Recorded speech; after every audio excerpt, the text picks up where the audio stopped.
Right now, this image might not make much sense to you, but it's my favorite science graph ever because it's what happens when you swing a bat. Oh, sorry. It's what happens when you put a bat in a swing. And in case you were concerned, no bats were harmed in this study. They were all released the same day. So, you're a mustache bat. First of all, congrats. Second, you're gonna have to use your echolocation to eat about 500 bugs in one night. That's just how it is. I don't make the rules here. The problem is the world is a noisy place, so you have a few tricks up your sleeve. One of them is to make a wide sweep of frequencies.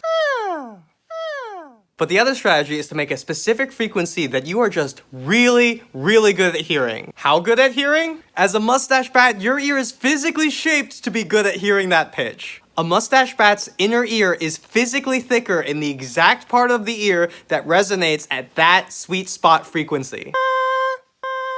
This strategy is great because you only have to worry about one frequency, so it's a huge load off your brain. But there's a critical problem with this, and that's physics. Physics! Specifically, the Doppler effect. The Doppler effect is what causes frequencies from a moving object to increase as they approach and then decrease as they leave. It's why when you're driving next to a car, you might hear eeeeee, but if that same car passes you, you might hear eeeeee. Now, as a bat, your problem is the faster you fly forward, the higher pitch your echoes are going to be when they come back to you. And if the pitch increases, it's going to get knocked right out of your sweet spot.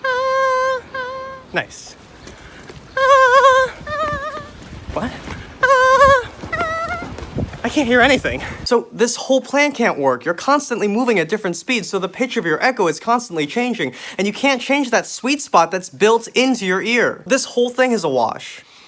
Unless you, as a mustache bat, change the pitch that you make based on your speed to exactly compensate for the Doppler effect, so that when your echo comes back to you, it's always right in that sweet spot.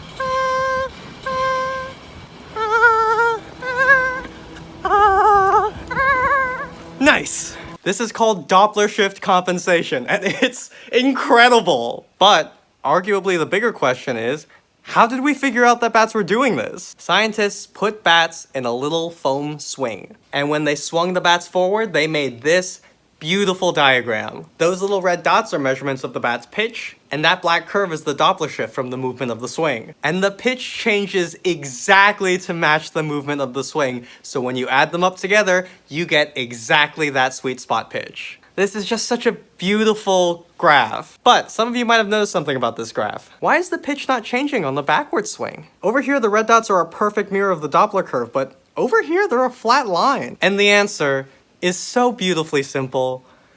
Bats don't fly backwards, so they don't know how to compensate for that. And that's why this is my favorite science graph.